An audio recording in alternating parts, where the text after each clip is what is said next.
Sunday morning, 21st of June 2026, summer solstice, longest day of the year. It actually started getting light at about 20 to 4 this morning. I could see the dawn creeping into the sky. Ridiculous. And without daylight savings time, that would be 3:30 in the morning. 2:30, whatever I said, yeah. Anyway, a very, very calm day here. No wind in the forecast really, 2 or 3 knots coming from over those hills, so barely reaching us unless we get some amazing Gulf Island effect like we've seen before. So we're just gonna putter around, not go too fast, check out some rocks where I know there's some wildlife. There's an island just down here, Billings Island, which used to have big old dead fir trees on it, covered in cormorants. There'd be 50 to 100 cormorants all over that little island. Quite a sight to see.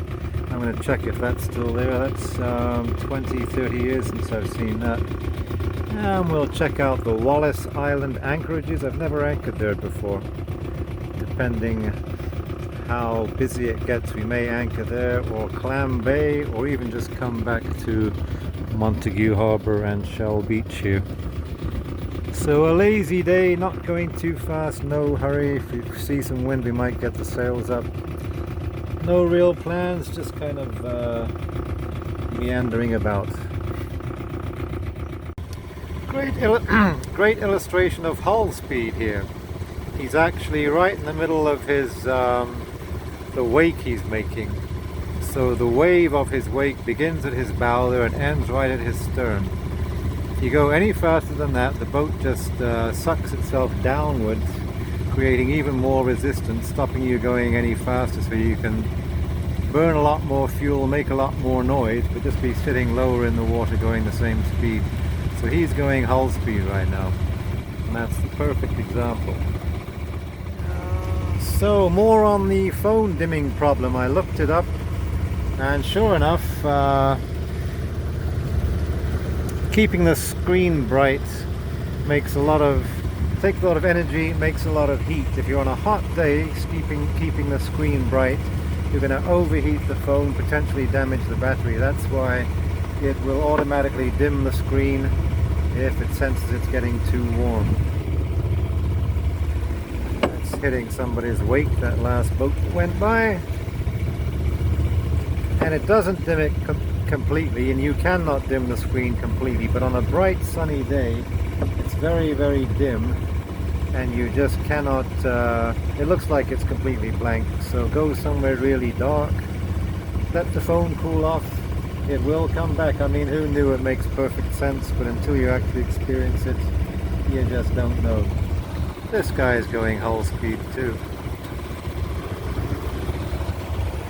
Alright, live and learn.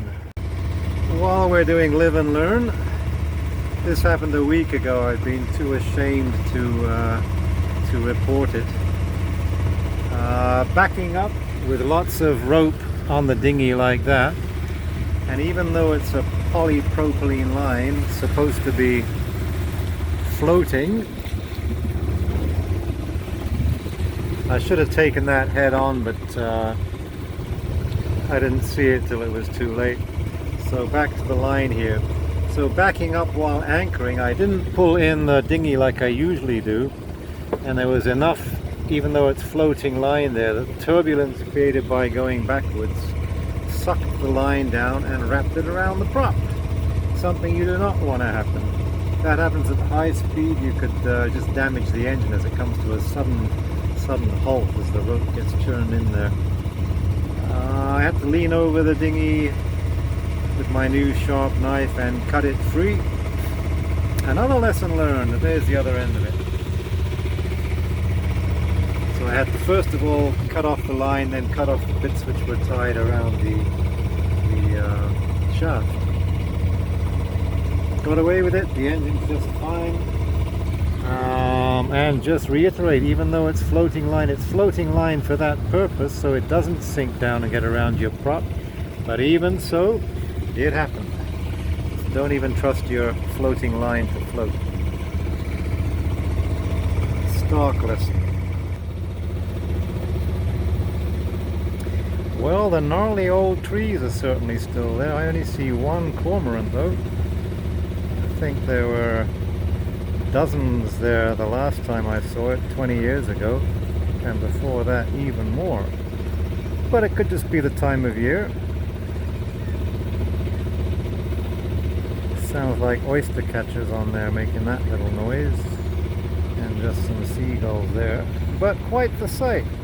Amazing those, I mean, those trees were dead 40 years ago. In 1988 I first saw that. They were dead then. And they're still standing after being out in the rain and the wind and the weather.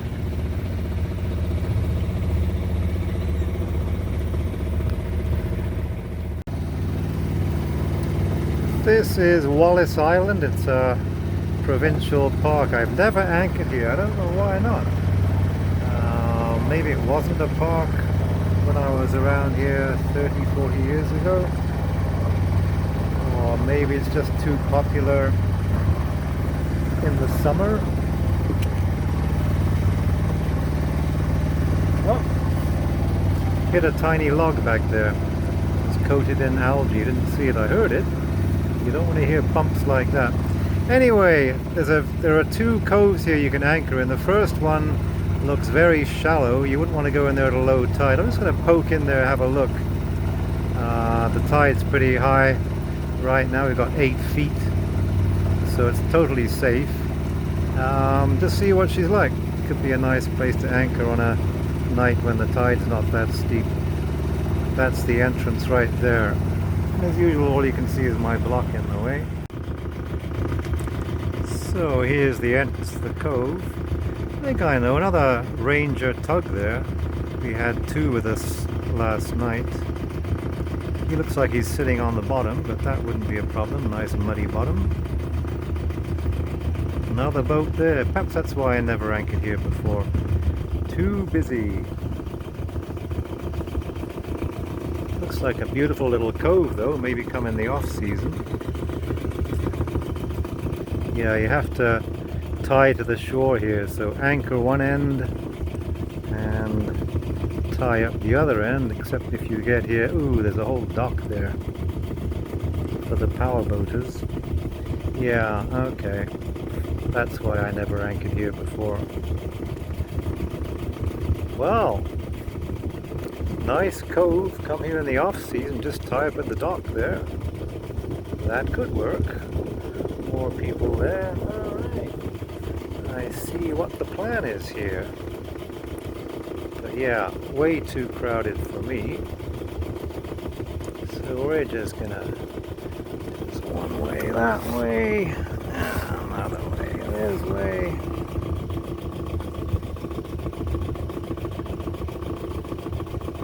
Alright. That helps you deal with the problem of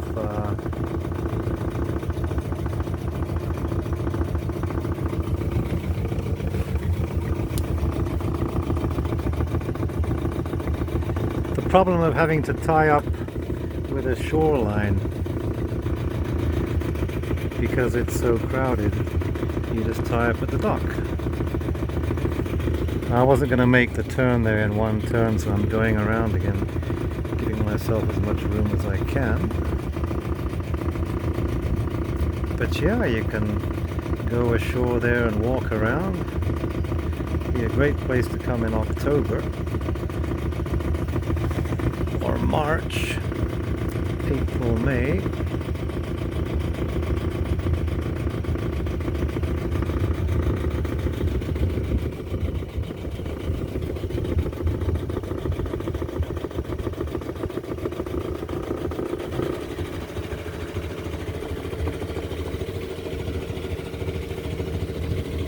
Another gem discovered.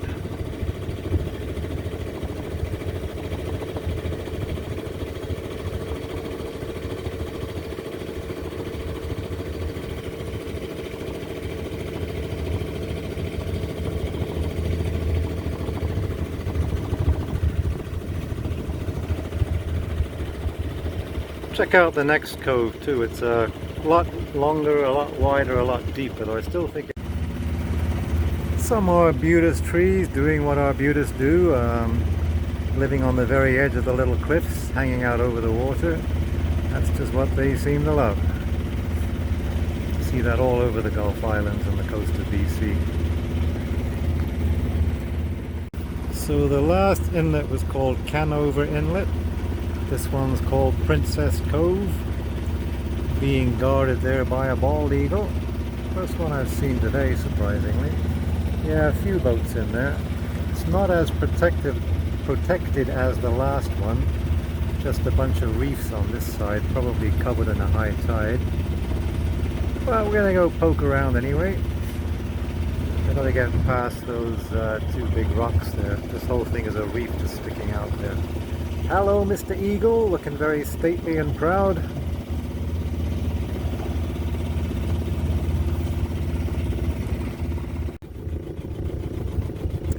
So yeah, Princess Cove. Not so crazy about this one. I guess in there it's pretty well sheltered. On the south anyway. Northerly wind, you might get some chop in there. Whoa, look at that nice fancy Frank Lloyd Wright house. Cannot be, it's a park. Well, maybe sometimes people live in the parks. Alright, I better get back to my map because there are all kinds of shoals and reefs in here.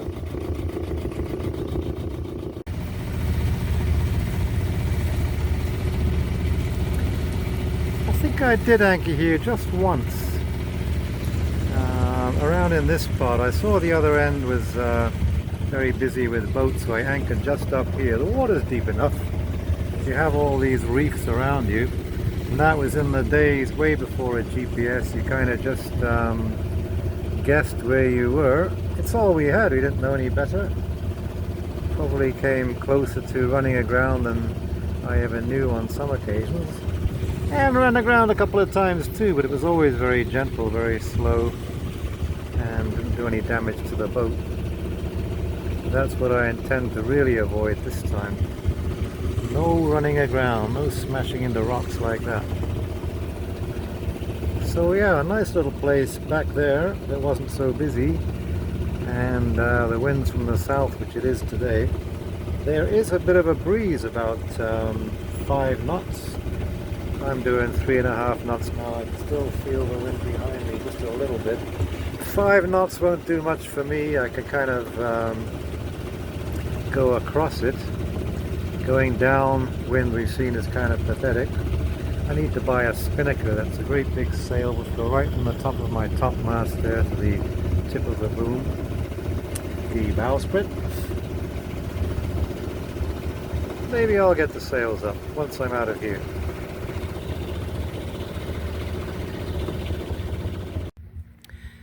So this is the beach at Shell Beach, Montague Harbour. You can see it's all, well, surprise, surprise, shells. This is where for hundreds or thousands of years the First Nations collected seafood. Those rocks there, once again covered in oysters, as is the bottom even here. It's illegal to take things out of a provincial park, or I'm sure there'd be some missing oysters by now. This thing I'm standing on is actually a midden, again, where they just put the shells after they finished eating the contents. There's my dinghy, there's my boat way out there. Nice picture, actually. Take two. This is looking back down the channel I came through yesterday. Sailed up here, came around this corner, and right now I'm anchored just beyond there. You can't quite see it, but look at these views, look at that beach.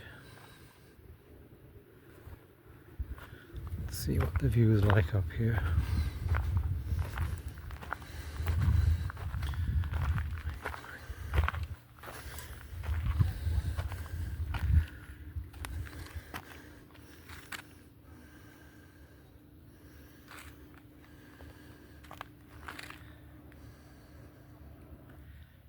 This is just where oysters love to be, on these rocks, which are usually below the surface. So let's go down there and see if we can find some.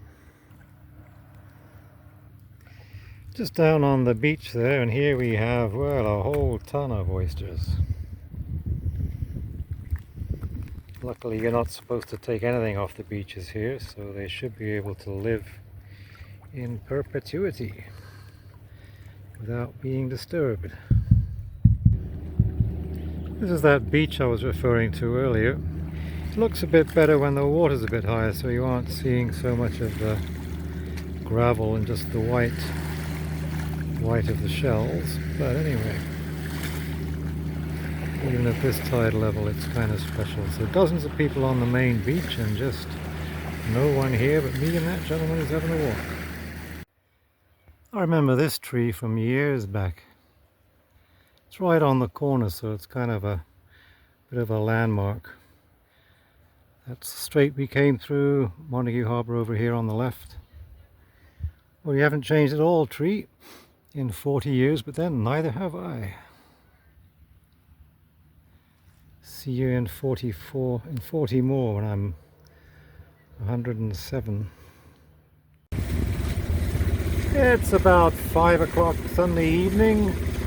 I was going to stay in Montague Harbour one more day, but I just, it was warm and 5 hours till sunset. I just felt like I'd be better off getting a move on. I took a shortcut here coming out of, that's Park Island on the left.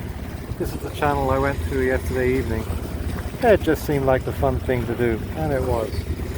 So it's a nice time to be out on the water here. It's cooler, it's clearer, with the sun going down. The colours of the hills there come out a lot nicer.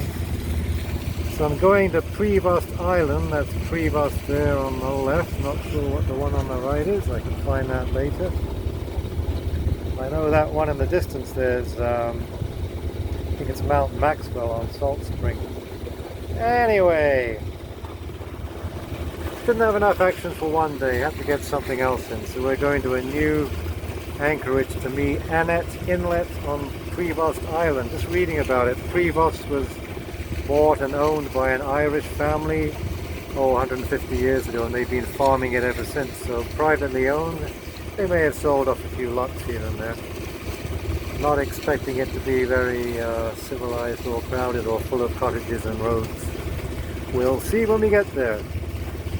More later. Nice shot down the channel there of that mountain on Main Island and a ferry. And looking back to Galiano. And I head to Prevost.